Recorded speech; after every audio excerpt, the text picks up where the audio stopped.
Hello everyone, my name is Vina. Welcome to TalktoEmpower. TalktoEmpower is about mental health and self-development. So if you are interested, do subscribe to our channel. You can also follow our Instagram, TikTok, Spotify, and Pinterest at TalktoEmpower.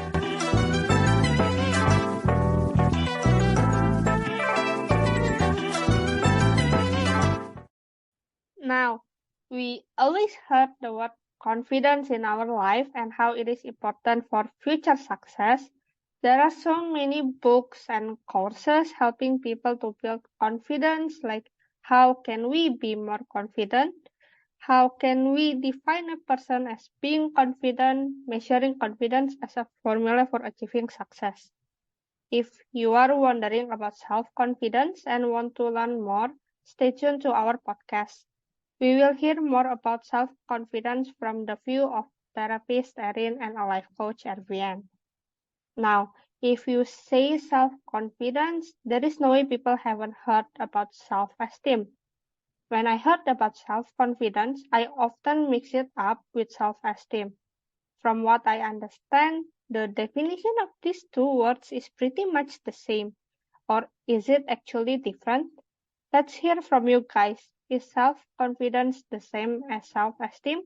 How would you guys define self-confidence and self-esteem? Thank you, Vina, for opening today's podcast. I would say that self-confidence is about how much we believe in ourselves in terms of our capabilities, our competence, and the perceptions, and also our judgment. So, for this, I would like to mention that the American Psychological Association defines self-confidence as a belief that one is capable of successfully meeting the demand of tasks. It talks about the perceived capability to complete certain tasks, as achieving certain goals, or meeting certain expectations, while at the same time taking consideration of other internal and external factors as well. Differently, if we are talking about self-esteem, is about how we feel about ourselves, and usually it indicates how we assess and value ourselves.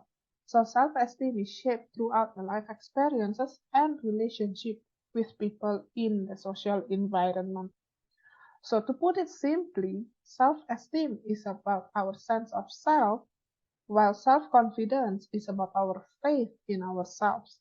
Our self-confidence is often reflected in how we present ourselves, our behavior, while self-esteem may not necessarily be so. Also, having high self-confidence does not necessarily equal to having high self-esteem. Like, for example, a person can have a high self-confidence but low self-esteem. Maybe someone who is highly skilled in a certain area may doubt their worth as an individual, or maybe someone who has a healthy self-esteem but not necessarily confident in performing certain tasks. So, in that sense, I would say that self-confidence and self-esteem are pretty much different from one another. Maybe RVN would like to add more points to it. I'm pretty much agree with how you define self-confidence and self-esteem. I think it was detailed and on point. In my opinion, the main topic in the discussion of self-confidence and self-esteem is the relationship between them. When we face a challenge in our life, we need to believe in ourselves to overcome the challenge. Ideally, these experiences are the ones that help the individual in raising their self-confidence. Whether they are able to overcome the challenge or not, it helps individuals see the value within themselves and can raise individual self-esteem. When you have healthy self-esteem, you may be more confident to voice your opinions and be more comfortable sharing your interests or being honest about who you are in social interactions too. However, as Erin mentioned before, it is not always the case. The fact is one can have self-confidence but not self-esteem or vice versa. With this, I think it is necessary for us to highlight the importance of self-confidence and self-esteem within individuals.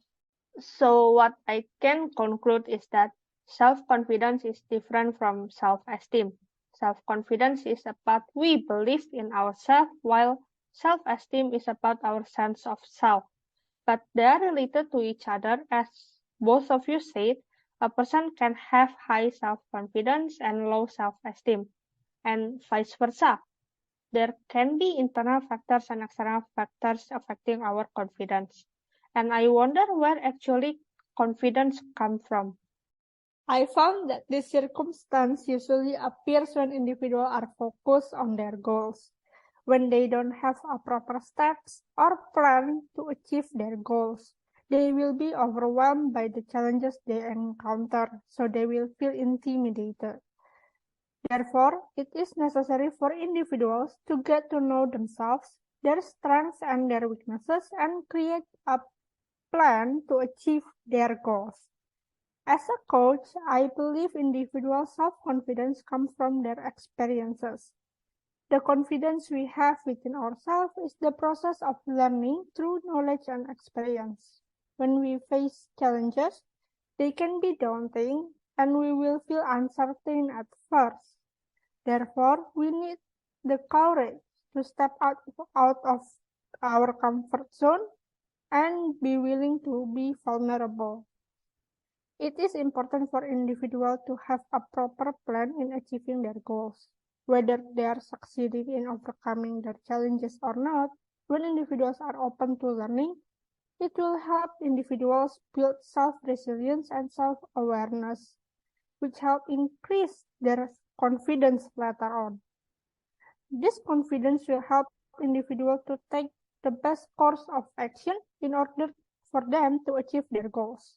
Other than that, I believe we need to face our fears rather than avoiding them. I think Erin will know about it much better and much detailed than me. So, Erin, what do you think? Well, in the perspective of a therapist, I would say that there are many factors that affect our confidence. Like, for example, the relationship that we have with ourselves. It's very important to understand how we treat ourselves because it has an impact on how do we view ourselves, how do we feel about ourselves, and what and how you feel, and what and how we think of ourselves. The relationship that we have with others is also equally important. Just like how we feel confidence when we care about people who can have faith in us, we that can build our confidence as well. Hence, the relationship that you have with people around you is going to impact your level of confidence. Another thing will be the environment and life experiences. Um, if we are looking at adverse life experiences, it may change how we see ourselves. This becomes particularly important when we are talking about some people who, internalize what other people say about them, what they think of the experience, and internalizing it as part of who they are, right?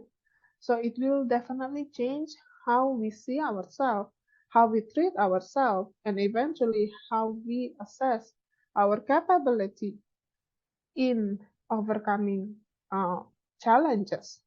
Right. Another environmental or external factors would be cultural background and childhood experiences are also very important because it relates to how we were being brought up. When children attempt to do things, right, the reaction of others may affect how they feel about themselves and their willingness to explore and try out things, which in the situation where they get a more kind of like a positive um, reinforcement or positive response from their environment, it gives them more kind of like courage and confidence to explore more about their environment, their new experiences compared to children who get not so supportive or not so encouraging response from the environment. Another thing will be like social comparisons, how we compare ourselves to others. That also can have an impact on our confidence level as well. Um, I would say that nowadays in our society, there are two main factors that are relevant. Which one is the lifestyle and also our social media and society standards, right? Because it has been kind of like our benchmark in determining whether we are fit in to the society or not, you know. And last but not least, the most interesting is genetics. Yes, confidence can be stemmed from our genetics. There are some research supporting it, though I would say that self-confidence is not as straightforward to be determined by a single factor. There are interactions of several factors that come into play to determine one's level of confidence. Interesting. This is the first time I heard that confidence can come from genetics. I see that there are a lot of factors that affect self-confidence. Even how we see ourselves affect our self-confidence. And the result of all those factors can either increase or decrease our confidence level. It greatly impacts our daily life. But is self-confidence can be considered a personality or ability trait? Before answering this question, I think it's important that we define what is personality trait and what is ability. So, personality traits are defined as internal characteristics that come as patterns in thoughts, feelings, and behavior. Personality traits also tend to be more consistent throughout the lifespan and across circumstances. Meanwhile, ability are competencies that are accumulated through the acquisition of knowledge, experiences, and trainings. So maybe Erin, you can answer the question first. Right. To be honest with you, I would say that it's very tricky to really categorize whether self-confidence as a personality trait or as a skill. Because even for the measurement developed for self-confidence use different conceptualizations of what self-confidence is. Hence, it can be categorized differently, I would say. And also, if we are looking at what we have just discussed earlier, right, adding to the complexity, self-confidence can be hereditary, that may be displayed in how we present ourselves across situations, and yet can change or fluctuate throughout life experiences as well. And also, there are a lot of courses and um, books that talks about building self-confidence. So it also adding the points that self-confidence can be improved through conscious effort. I would say that it's rather inconclusive to say that self-confidence as personality or as skill traits. Uh, I would like to see self-confidence more as spectrum between personality and ability traits. I think that will be more suitable, especially in my line of work. Both counts in determining confidence. I'm not sure if Vinny probably or Ervian have a different perspective on things. Personally, I believe that self-confidence leans more towards ability trait. In my opinion, no individual is born with self-confidence, but factors affect individual self-confidence. Our environment is also one of the factors. Individuals can be confident when they grew up in a positive environment. For example, when our environment is full of assertive people, we are more likely to be more confident. Individuals can build their self-confidence through knowledge and experiences. It takes practice and courage to build self-confidence.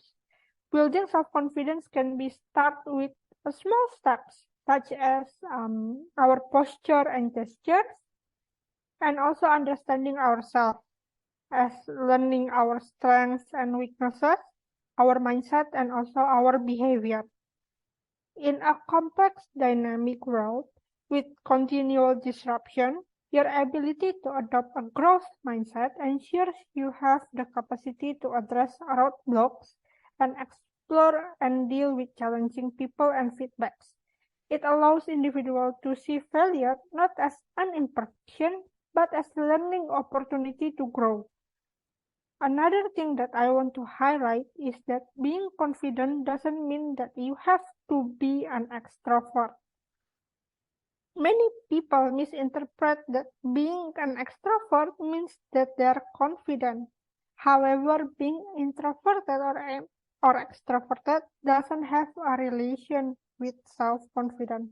Anyone can be confident whether they are introverted or an extroverted. I see. So confidence is neither personality nor trait, but it can be built from experiences throughout our life. Through experience, we can learn a thing or two which can help to boost our confidence. Confidence is one of the keys to our success. That's what we always heard. I'm sure there are some listeners that agree with this. But what I don't understand is why is confidence considered so important that it often associated with success. Well, I would say it's no surprise that confidence has been associated with success. Actually, many studies have suggested that a healthy level of confidence can help people to be more successful at their personal life, professional life, and also academic life as well. Right? So that I will focusing more on how actually confidence can help us or help people to be more successful, or as how research has suggested, right? So when we develop a trust in ourselves, we can focus more on being more open to things that can actually unlock our potential, exploring new experience, and also exploring our potential um, that eventually help us to improve ourselves, right? Also, when we have more belief in ourselves or more confidence, we tend to less worry, fear, and anxious. And you know how much actually experiencing worry, fear, and anxiety can take a lot of energy from us, that it takes away our presence in life sometimes, because we spend most of our time in trying to deal with those emotions, right? Having healthy confidence also can help us to fuel our motivation in pursuing goals, and more importantly, to take actions to achieve the desired goals. So in that sense, that by we taking those steps, it increases the possibility of us in achieving the goals that we want, right? Having healthy confidence is also associated with better mental health as well. So in that sense, it improves our sense of well-being. Lastly, self-confidence is also related to building resilience. It enables us to bounce back from challenges that may come in the way, and also put things into perspectives and managing the adversity which we may encounter on our journey to achieving things, right? So with this faith in ourselves, we are more likely to be able to overcome and bounce back from those experiences. and challenges as well. Maybe Ervian can add more perspective into this. Yeah, I guess self-confidence do related to success, no matter how hard we try to deny it. However, we need to define success first because every individual has a different understanding of what success is. When you see success as the ability to achieve goals in your life, you will need the self-confidence and the initiative to take the first step out of your comfort zones.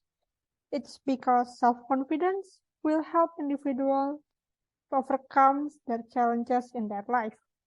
A study has shown confident individuals have healthier relationships with others and reduce self-doubt, increase, increasing their quality of life as it brings more happiness and satisfaction for them.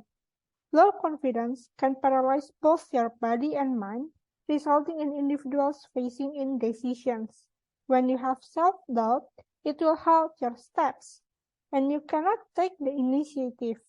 Even when an individual has the knowledge and the skills, with no courage to take the first steps, individual will stand there and see the boulders in their way. Like Erin has said earlier, self-confidence is like a fuel for individuals' motivation that helps individuals to have a breakthrough, to move the boulders away from their path so they can continue taking steps forward towards their goals. Continuous learning and improvement are essential if you want to be a high achiever.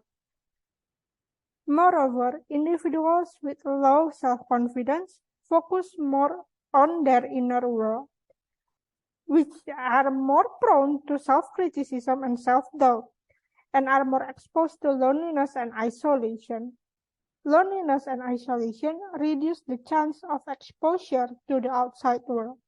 However, individuals who are more confident, they are focusing more on the outside world rather than their inner world, which help reduce anxiety, stress, and self-doubt within them. Therefore, a good quality relationships helps raise individuals' mental health. So it is necessary for individuals to have confidence in themselves as it has a role in maintaining individuals' mental health. From the explanation, what I get is that to achieve success, there are a lot of factors that we need within ourselves, including confidence. Confidence itself is a force that helps us to do what we need to do. Being confident can help us to be in positive minds. But does this mean confidence about having no doubt? Because as you both mentioned before, the result is varied. Self-doubt is a mindset that holds you from succeeding and believing in yourself. With this definition, I think you will never get rid of self-doubt. No matter how confident you are, when you face a new situation or a new challenges, you will have self-doubt again and again.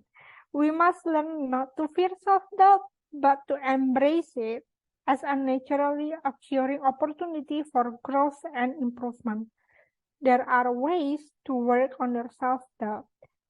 One of the ways is to get to know yourself more. Getting to know yourself can be started by journaling. Journaling can help individuals learn more about their strengths and weaknesses. And also, it can help individuals to do some self-reflection. Journaling can also help to record your achievement.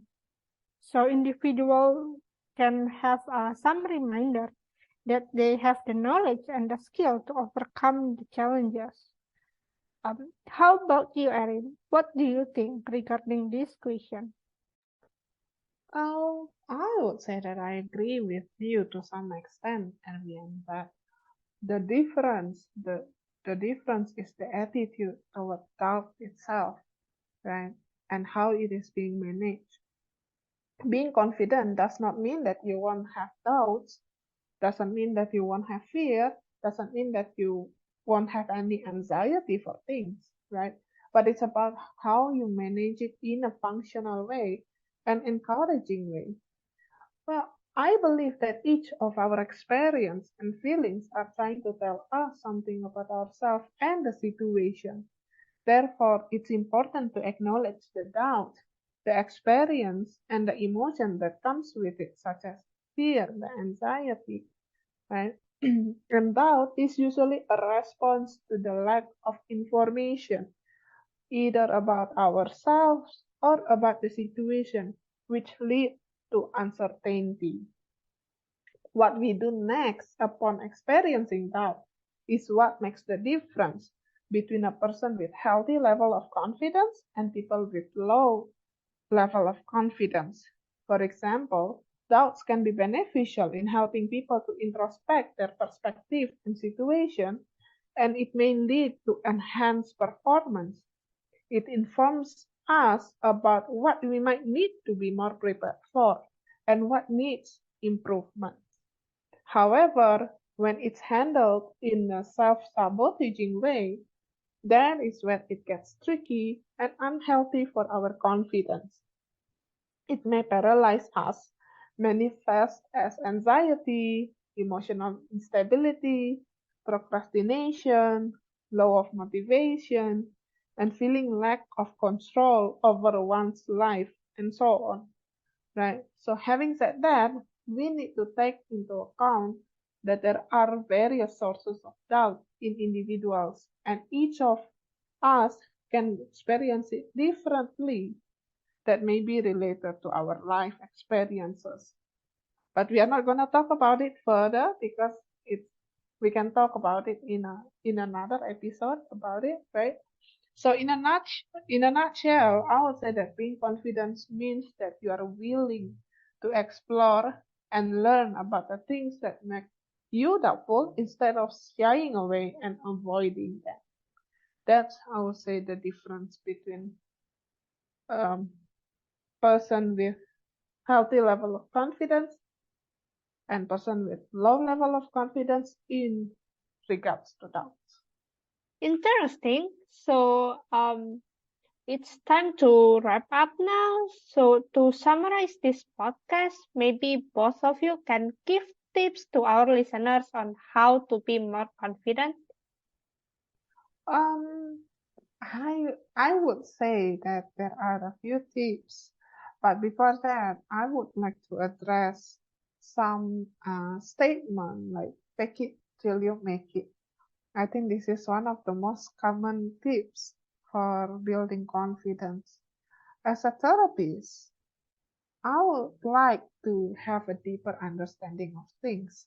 So it is important to practice our confidence, but it is also equally important to understand the root cause of our doubts as well.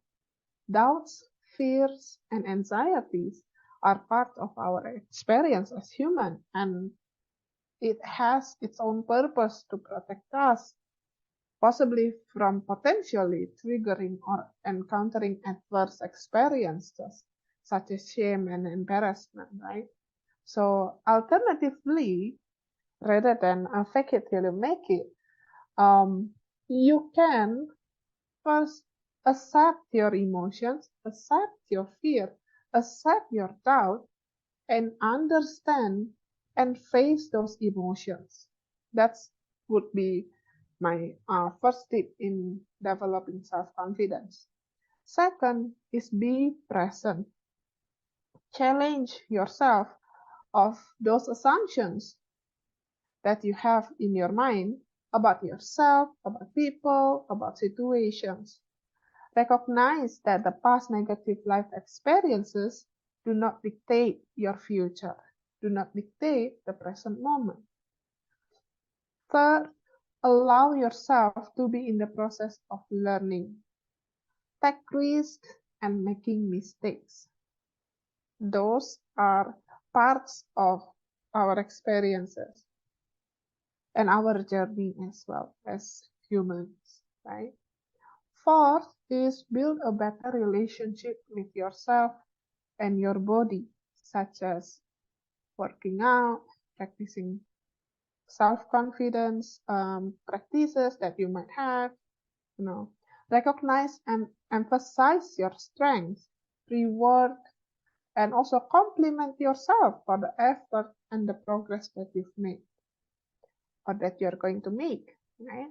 Have a clear and realistic goals. This is also important when it comes to building confidence. Set a realistic and achievable goals. What is it that you want to see in terms of building confidence? In what way that you think is an indicator of a good self-confidence, and work towards it. Yeah, do not expect perfection because it's impossible to be perfect in every aspect of our life. 6 is to get connected with others. Get the necessary social support that you need, and also with all those support that can help to widen our perspective as well. And lastly, is focus on building more compassionate and kinder relationship with yourself. When you stumble on an obstacle, and it bounds to happen, right? Treat yourself with kindness and compassion. I think one thing that that people commonly mistake is being compassionate means that you are pampering yourself, right? But it's not. Being compassionate means that you do what is necessary for your growth and improvements for the best goods of yourself. So that is what being compassionate means. Have a more positive, I would say, or more healthier relationship with yourself. Yeah. So I think those are the tips that I would give to our listeners in today's podcast. Maybe Adrian would like to add more. I think that's a lot of tips already, but yeah, I do agree with your tips. I will add some tips that can help individuals to build their confidence or maybe practicing self-confidence actually. So first, I think the most important thing is to identify the challenges. The challenges that you face when you practice building your self-confidence. Like, for example, is it your mindset? Is it your behavior? Or maybe is it your fear? Then when you identify it, try to reframe it. Try to question about it. Try to reframe it and then keep practicing it. Because our inner critics or our negative self-talk usually can be very difficult to ignore. But we can counter them by practicing a positive self-talk. Take the third party situation and ask yourself why my mind said this thing or why I'm behaving this way. Try to understand yourself. And then when practice journaling, you can keep note of your achievement, as I said earlier, because our brains usually have a bias, a negativity bias that makes it really difficult for ourselves to remember our past achievement. Make the habit of noting your achievement down and create a list of all the things that you're proud of accomplishing. Then keep reminding yourself that you have the skill, you have the ability to overcome that challenges, and then keep practicing. I think what I want to highlight here is that practicing self-confidence will take a long time. It's not one night practice and then you're done with it. No, but it takes a longer time than some people will take 1 month, some people will take longer, and some people will maybe take 1 or 2 years. But it's okay. Just keep doing it at your own pace. because the journey of building self-confidence itself is full of ups and downs. This is a very informative and interesting discussion, and it leaves me with a big question while listening to both of you.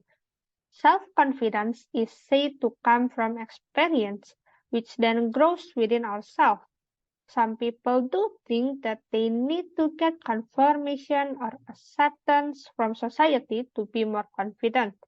On the other side, some people think by being authentic and accepting themselves is the way to get confidence. All this will then be reflected in our identity. So then the question I have is whether self-identity is conformity or authenticity.